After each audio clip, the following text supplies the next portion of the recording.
Good morning. I'd like to welcome Sian Jaquet, who's an executive coach and sits on a number of boards across a variety of industries. So welcome, Sian. Thank you. And thank you for coming in to talk to us about mental resilience.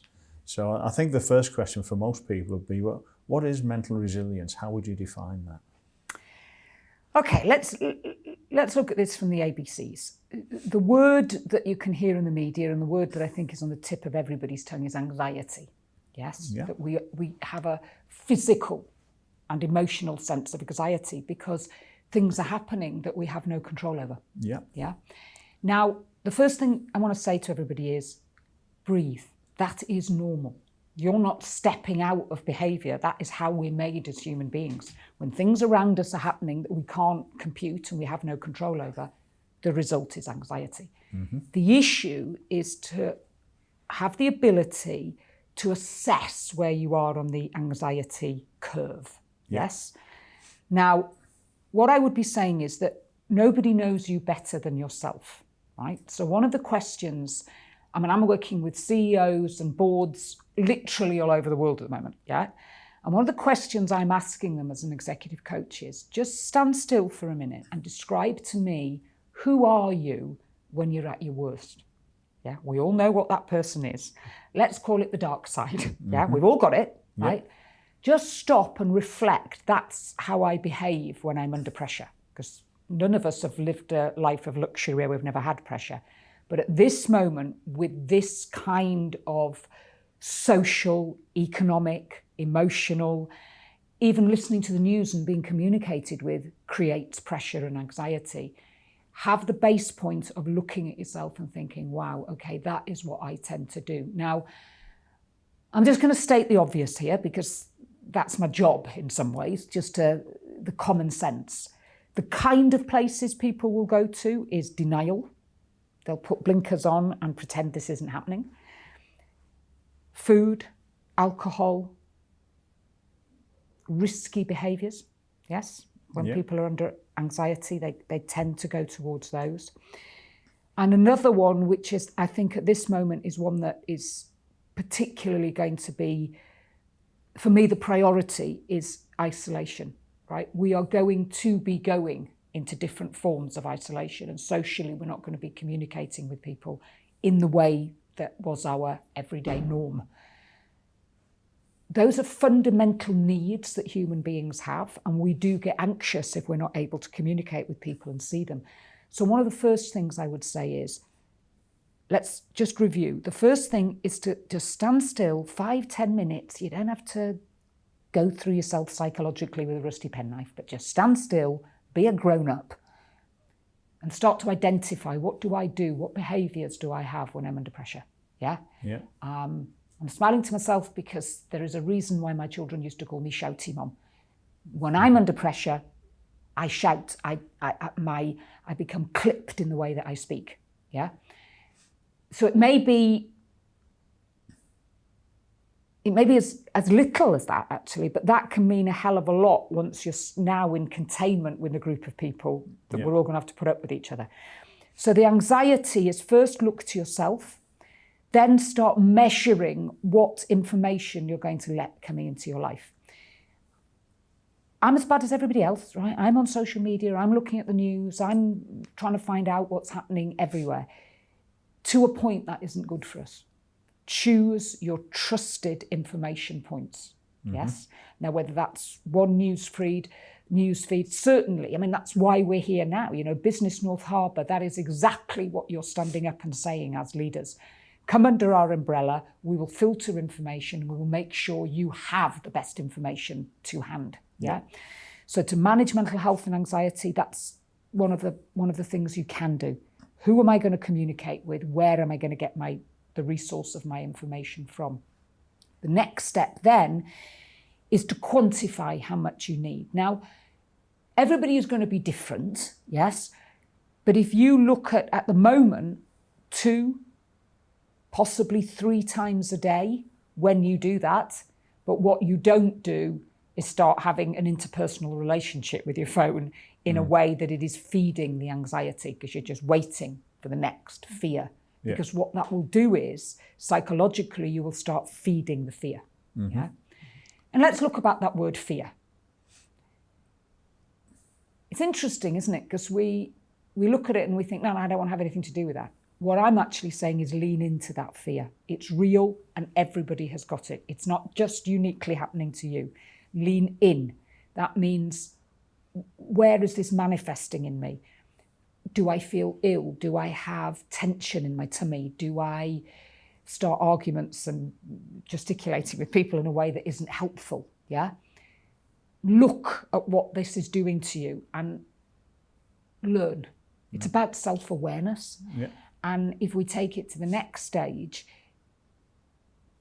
the conversation I'm having with you now is really based on emotional intelligence. Yeah. Yes. And we have a choice. Your emotional intelligence is a choice. It is a skill, mindfulness, all of those things. It's all part of stretching that and using that muscle of emotional intelligence. Those are the things I'd start looking at. Thank you. So I suppose for a number of our members at the moment with the current coronavirus issues, that there are absolutely increasing the stress levels. So one of the biggest issues when I've spoken to people in the past about mental health is that it's stigmatized. It's often seen as a sign of weakness to ask for help. So how can people sort of overcome the stigma? And is there a really positive message from yourself around help is actually there for you? Yeah. All you have to do is ask. Yes. I mean, you just said it. Help is there. And help can be from organisations that are phone lines. There's your GP. There are a plethora of organisations that are there to support people with mental health issues, and fabulous websites where you can go and get information and feel like you're not alone. Yeah. I think that's one of the first things. I'm going to answer your question about the fear of mental health. And all I can do is share with you what my own learning was. As it happens, both of my parents were psychiatric nurses.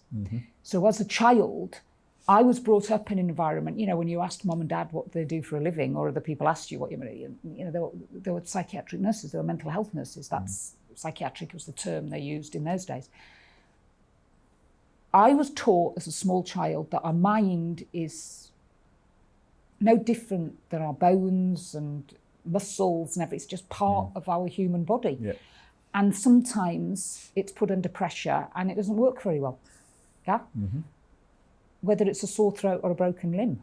And our mind is exactly the same. And when something is pushed under pressure, which our minds are at the moment, the health of our minds slightly comes out of kilter. It's as simple as that. Right. It's not something mystifying. It's not an illness.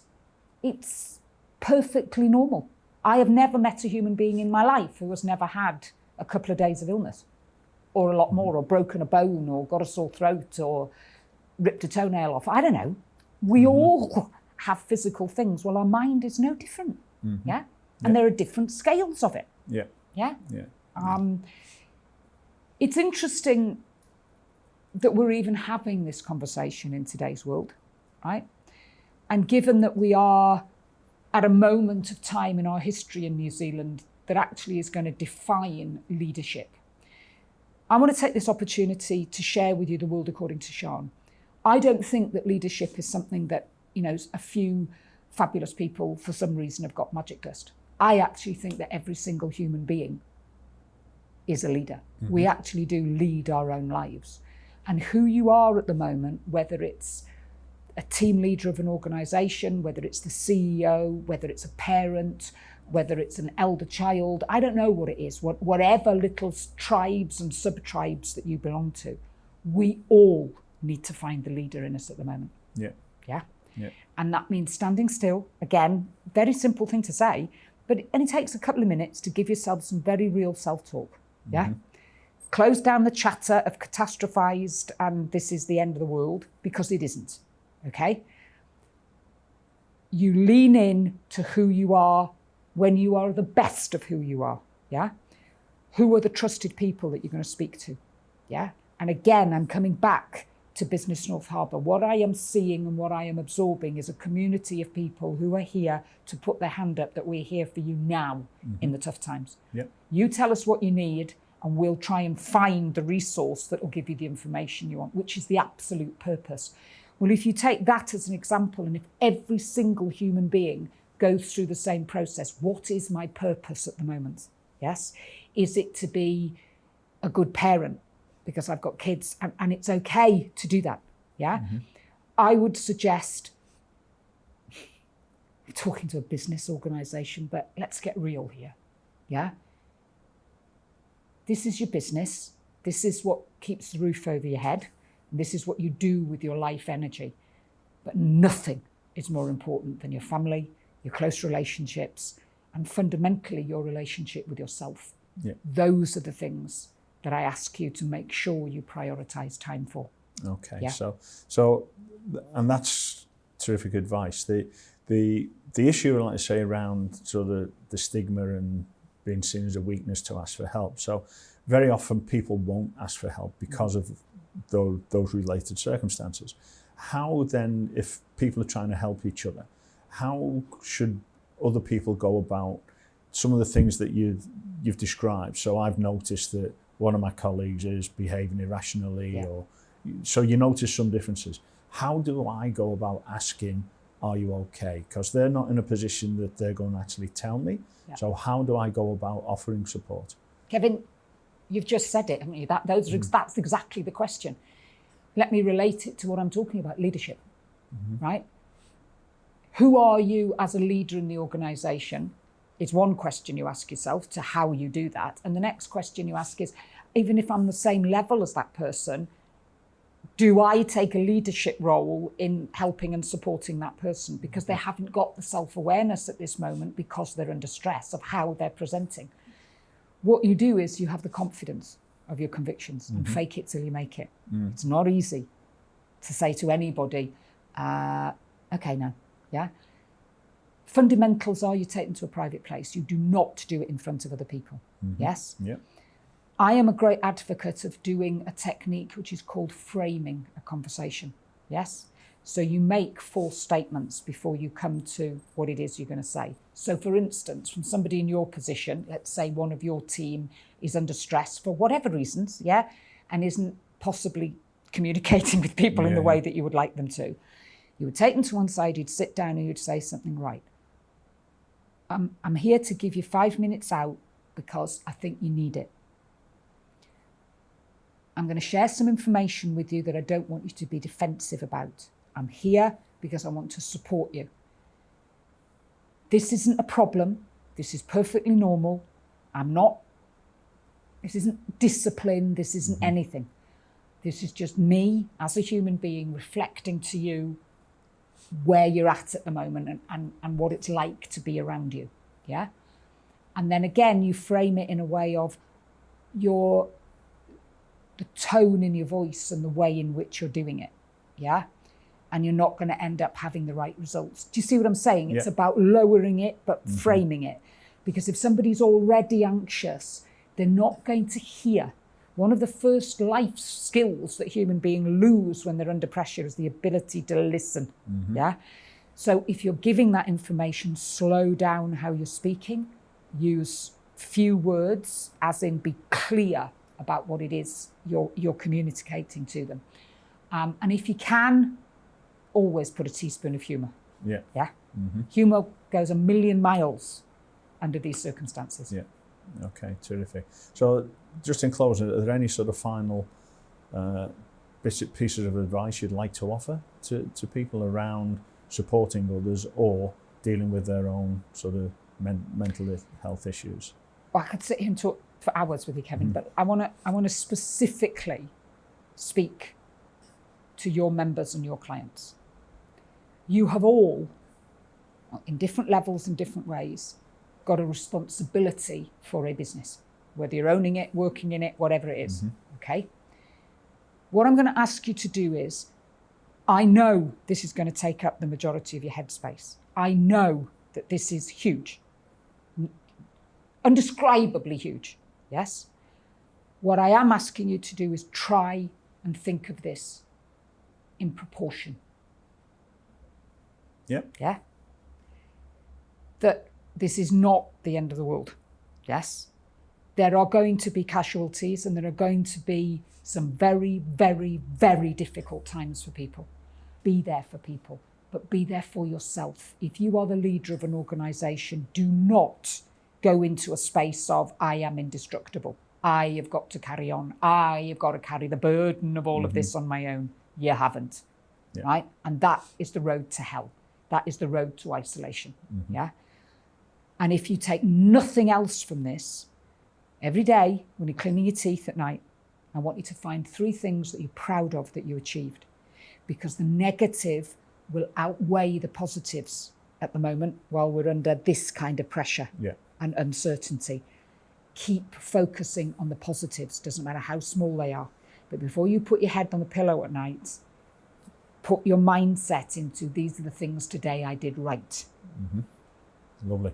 Yeah? Thank you very much indeed for your wisdom and your time. Pleasure.